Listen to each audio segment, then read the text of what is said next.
Aloha, everybody. Hi. Just trying to spice things up a little bit here. Since I'm not doing it with the start of the class, I want you to just join me in Shavasana or the corpse pose and focus on your breath. And if this is your first class with me, I like to start with that awareness of the breath because it's the basis for everything. If we're talking of Hatha Yoga, whether we're practicing our asanas fast or slow, whether we're holding for a very long time or we're really, really quick, whether we're maybe doing a Kundalini Kriya or we're really only focusing on pranayama, we want to be aware of the breath. We want to start by knowing what the breath is up to before we do anything else, so that we know what's going on in the body and what the breath can tell us as well about the state of mind that we're in currently. So if you're stressed at the moment, the breath is going to reflect that. If you've been rushing back home in the rain or something like that, the breath is going to reflect that as well. So just listening to the breath for a little bit longer, essentially so that we know where we're picking ourselves up from. Physical body as well, but our mind too. Then we stretch the arms up over the head, or we bring them just next to the head, and we drop our knees to the left side. Feet can be apart so that you feel that in the right side of the body. Going down into a nice little stretch into the right hip. And observe your breath here too. It'll be much more noticeable now in the right side, probably your back as well. And no matter what happens in the whole of the class, I want you to stay aware of the breath. And remember that pranic response as you change sides, the response of the breath to the different postures and movements that we go into.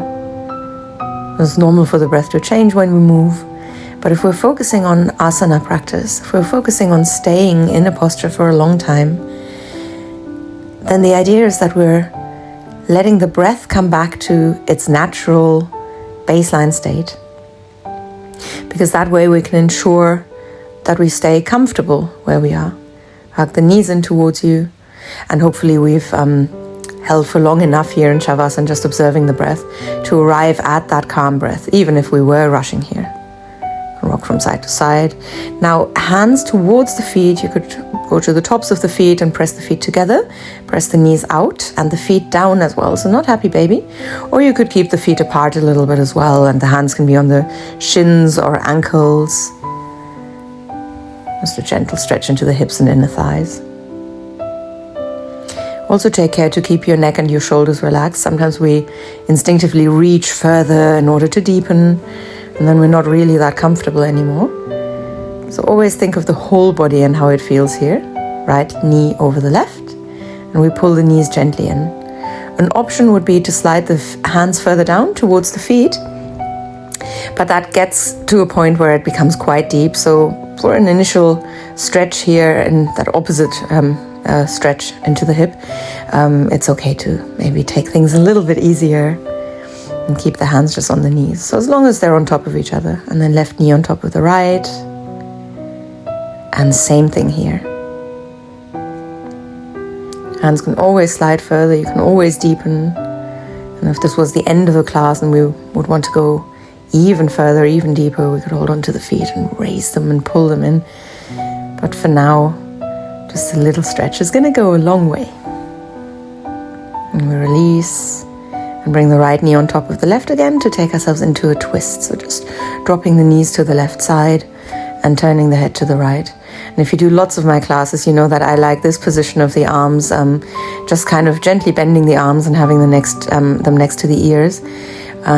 More traditionally, I would say in Markadasana, the arms go to the sides into that T-shaped position, and you sort of walk the fingertips away from you to the right and left side. But there's no right or wrong. Left knee over the right, we change sides. And you could, as I'm doing, bring the right hand onto your left knee to gently add some weight. It doesn't mean that you're actively pressing down. Or you could bring your hands, as I said, where I'm having them, onto your stomach, your side, your rib cage, just to feel that breath, feel the movement of the breath. And slowly come back into the middle of the mat. And if you feel like you want to feel a bit more release in your back, then you could send the feet towards the back, maybe bringing the hands a little bit further up towards the feet, but just hugging the knees in Pavan Muktasana is completely fine as well. So really whatever you feel you want to do here. I think when I was recording this class a couple of days ago, I had just the night before done a very, very intense class with lots of back bends. And I think that's why I just needed a little bit more release here. Come into that, well, I think it's called dead bug position in English. So just arms and legs up, get some movement into your fingers and toes, into your wrists and ankles. And obviously with that into the backs of the legs as well. And then the arms to the back, and let your feet come down. Knees high, feet about hip distance, maybe further apart, and then the arms come next to you, next to your body, palms down. And we're going to inhale and then exhale, push your hips up. Inhale, drop your hips, and maybe arch the back a little bit, and exhale, push your hips up. So don't go very far here, just drop down, and on the inhale still, arch the back, again not too much, and exhale, push your hips up. So find your own little rhythm here of inhaling and exhaling. As always, if you're comfortable with it and you're not pregnant and have no blood pressure issues, no heart condition, then holding the breath is fine as well. Every time you go up, go a little bit higher, and then the next time you come up, stay, walk the fingertips a little bit further forwards. In one variation of Setu Bandhasana, actually, we're bringing the hands around the ankles. I can just see that this looks like I'm going quite high. I mean, I am going quite high.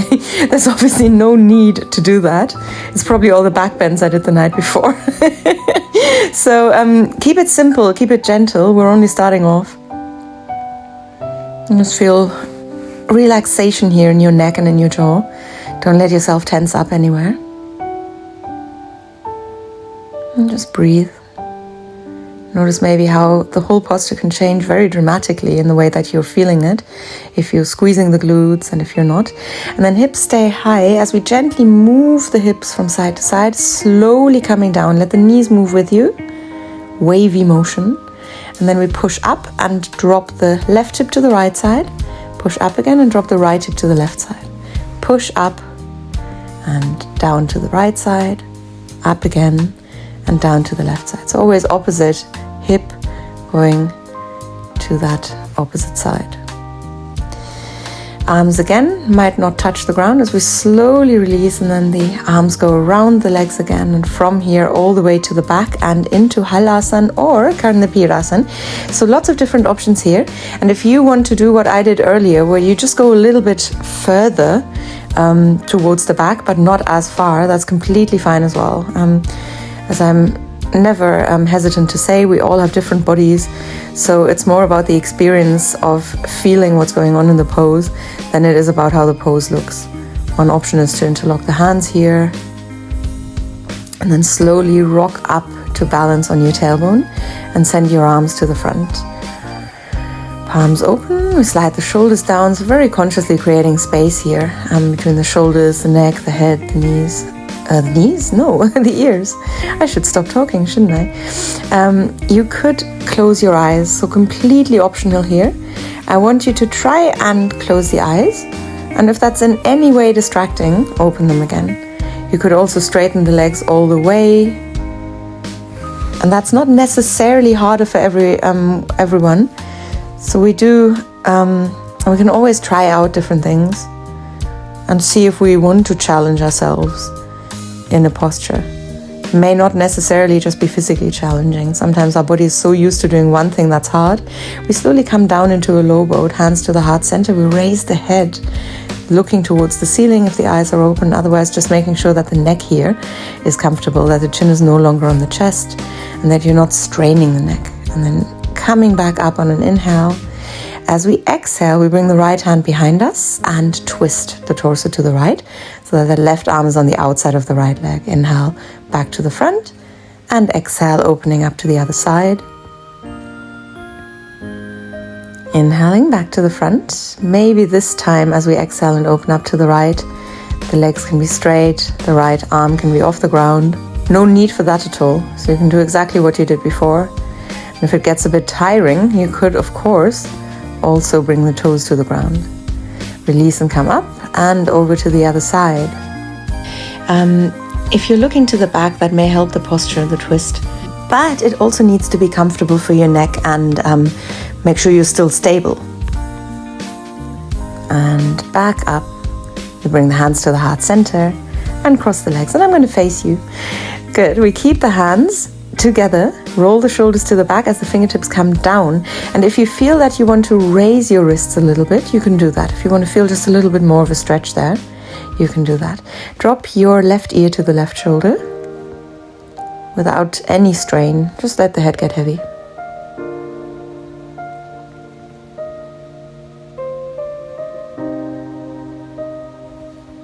And drop your head to the right side.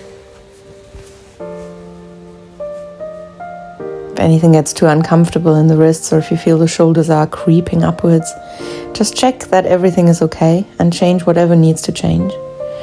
Good, release. Shake off the hands if you need to. Reach the arms to the front and then bring them to the back of the head. You're rounding the back, chin to chest, and then let that head go over from one side to the other, as if you were guiding the chin from one side to the other. Torso moves a bit as well, and then we drop all the way down. Elbows towards your hips and all the way up from here. And we gently, keeping the hands at the back of the head, draw half circles or maybe even full circles. Every time we've done one half circle or full circle, we change direction.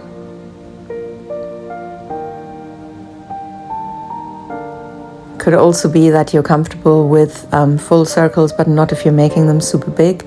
So keep them small if you need to. Right hand down, left arm over to the right side. Palm opens to the ceiling. We might sink a little bit into that supporting arm.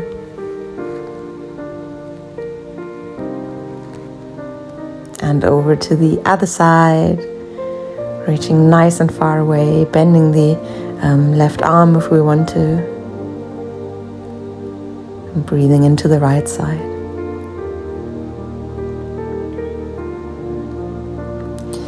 And we come back up. Inhale, raise your arms and look up. Fingertips together if you want. Exhale, bring the fingertips down onto the ground. Drop your head. Inhaling, raising the arms. Exhaling, bringing the fingertips down onto the ground. So the head mimics the movement of the hands. Keep yourself soft and relaxed. Don't apply too much pressure. And then arms stay high and we roll into the shoulders. It's a little bit harder to do that when you keep the arms long. So I want you to try and keep the arms long. Not for long. Now push your elbows down. We're creating that classic W shape and still rolling into the shoulders, but now also with the help of the elbows and the hands. And then inhale, raise the arms. Exhale, fold forwards, fingertips on the ground to the sides here. Breathe in, left arm goes up and we look up. I'm feeling a good stretch into that left side. And then we change sides. Right arm high.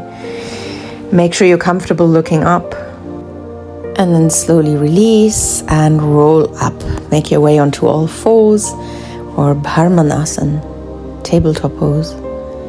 Knees and hips aligned, wrists and shoulders aligned as we start arching and rounding in Marjariyasana. And that's the cat. Now back to that awareness of the breath. It's not that we need to guide the breath here, and from that guidance of the breath we guide the movement accordingly. We can if we want to, but if we do, we make sure it's still a very comfortable, natural breath. Now tuck your toes under and raise the knees off the ground. Arch and hold that arch. If it gets too much, the knees just come down. And you also want to make sure that you're not sinking into your shoulders. So keep your shoulder blades far apart. And then this one will be easier to keep the shoulder blades far apart. Still knees off the ground as we round the back and drop the head. And keep that rounded shape as well. again, allowing yourself to release the knees to the ground whenever you need to. And then, now the knees come down. We raise the right arm and stretch out to the right side. Breathe into the rib cage.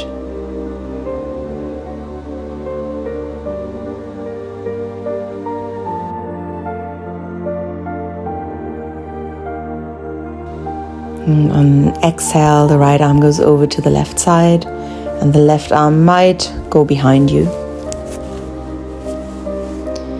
Knees both on the ground, unless you have a favorite version that you want to go into.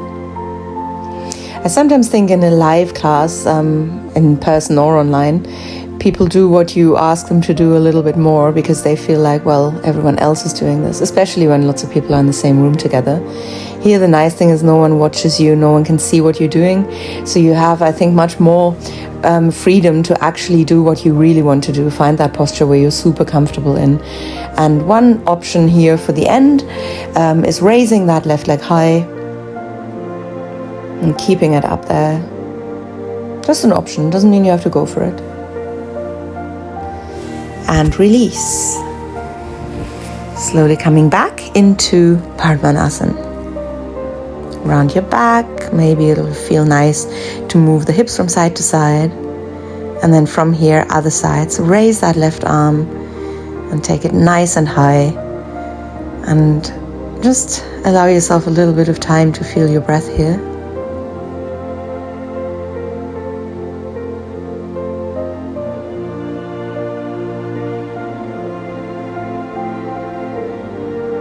And slowly send that left arm to the right side and raise your right arm, maybe dropping it behind you.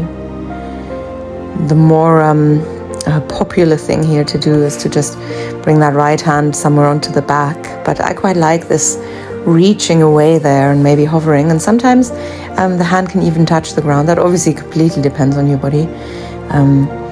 But I think it's quite nice. It's worth exploring. Now straighten the right leg and raise it. If you want to, you can stay exactly where you were before, of course. Keep breathing.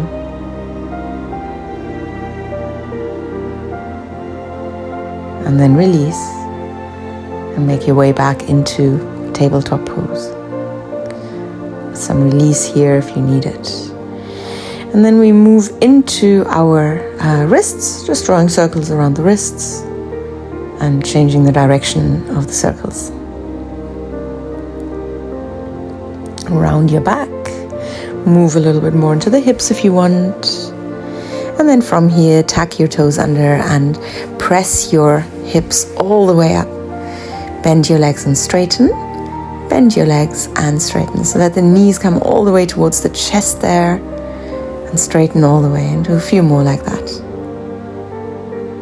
So getting our hamstrings ready for all the fun that is to come.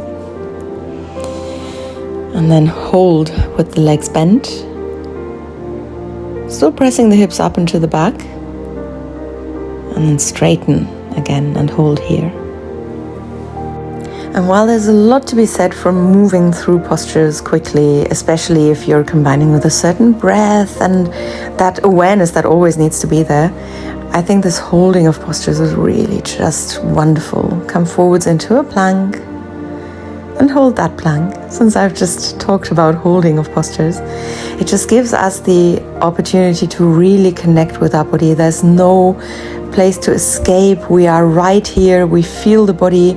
Obviously, if things get too much here, you drop the knees to the ground, change the posture if needed, but be there with your body to be able to say, okay, now is the time that I need to change something.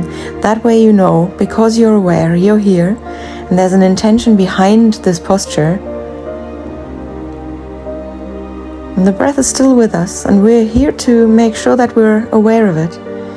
Slowly open up to the right side, sending the right arm to the front, maybe bringing both feet on top of each other, and deepening by trying to sort of bring the fingertips down towards the ground.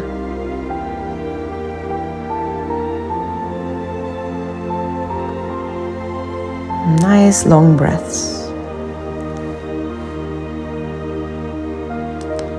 move over to the other side. Now use this time in the posture to really feel the breath and be with the breath. You're here in your body, and everything you feel is what you're in control of. And anything that doesn't feel right can change. Going into Ashtanga Namaskar from here. Ashtanga 8 Namaskar, of course. The greeting, hello, 8-part salute, or 8 parts of the body touching the ground.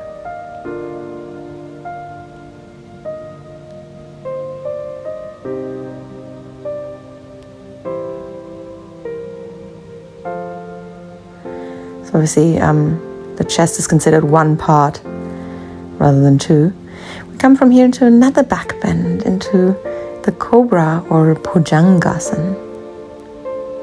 It's that b sound, bhujanga, king of cobras, actually.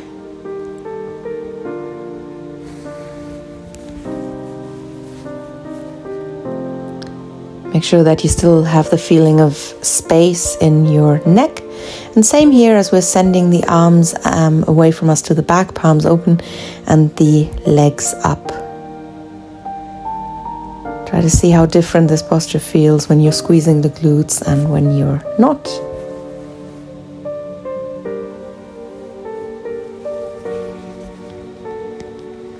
And slowly release into a deeper version of Bhujangasana. I'm doing a lot of back bends with you, aren't I? I wonder if that was a subconscious continuation of the night before. So obviously the deeper you go, the higher the chin can come as well. It needs to make sense for the whole of the spine. So always see your whole body as one thing, where everything is based on what other parts of the body do. Make your way into Parvatasana or mountain pose or downward dog. And then raise your right leg and point it to the ceiling. You may flex the foot and drop the heel to the buttocks. See what's more comfortable for you. And hold wherever you want to. Taking care not to let the shoulders come further and further forwards. Keep gently pressing them to the back and up. And get comfortable with holding, with just being in the pose rather than thinking of the next thing we're going into. Step the right foot to the front, drop your left knee to the ground, and raise the arms coming into Anjaneyasana. Eyes could close, could stay open, we could look up, we could look to the front. And then a little option here to deepen, so you'll see the top of the foot, the back foot on the ground. You could raise your knee off the ground, really deepening. Just giving that a try maybe if you wanted to, but also making that wise decision of not doing more of that if it's not for you. Hands down, we tuck our toes under and raise the right arm to twist.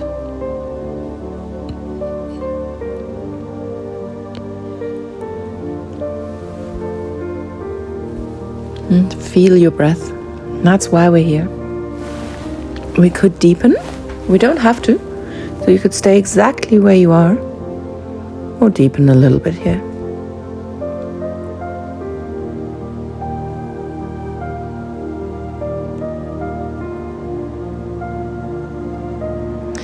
Release and raise the arms. This is a very, very deep version of the equestrian pose, or Ashra Sanchalanas, and Ashra the horse, obviously. Well, I'm saying obviously, it's not that obvious. But if you do need to raise your hips more, and the same goes for as we're opening up into Warrior 2, feel free to raise the hips higher. Obviously, this is a deeper version of our Virabhadrasana. And then into Reverse Warrior. And same thing, quite deep. We're quite low here because we started in that different position rather than starting from coming into the warrior like, as we normally do. And then into an extended side angle from here. Hand on the ground is just one of many options. You could bind here, or you could stay exactly where you are. And maybe your right arm is on the right leg rather than further down.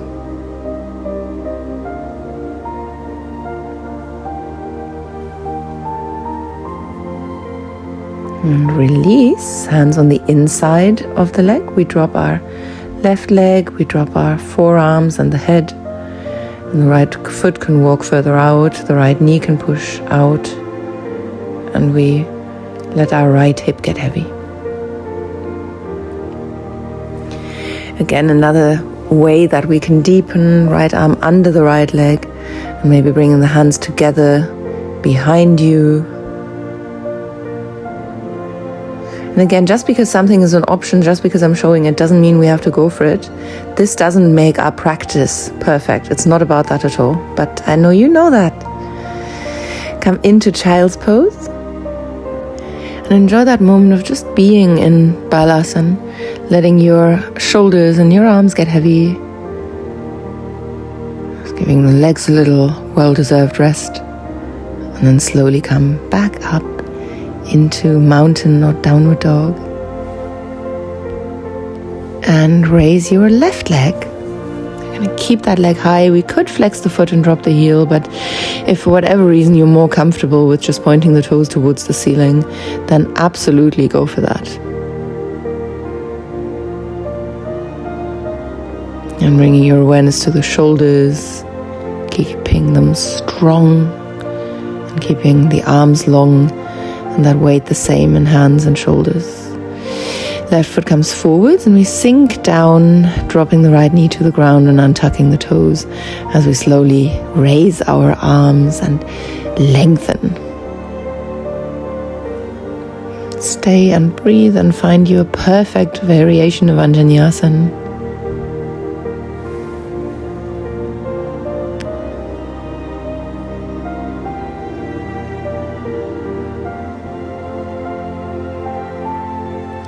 May include having the eyes closed. And release to tuck the right toes under and raise the knee. So leg straight, left arm up. And we turn our chin towards the left shoulder if that feels appropriate for us. There's so many different options. And without seeing you and how deep you're going, it would be ridiculous of me to say this is where your chin should go. So it really depends on the twist as a whole. And again, we could deepen, but we obviously don't have to. Deepening a posture sometimes just means staying in it. That in itself is deepening. Of course, if your body wants more, then there it is as an option. Hands down. And the hips stay low unless you need to raise them higher. Of course, that's fine. Stepping the right foot further forwards before the arms go up and we come into Ashvasanchalanasana. The galloping horse, the horse in motion, more in motion, Sanchal. And open up into Warrior Two, taking yourself further up if you need to. So it's a much deeper version here, or has the potential to be, because we came from quite low. And we take ourselves into reverse warrior. Again, how deep we sink is really up to us.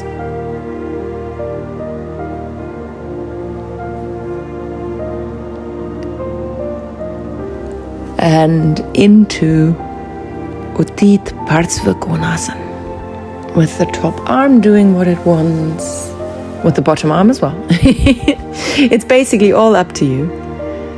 Find where you're comfortable and stay there. Could mean you're binding.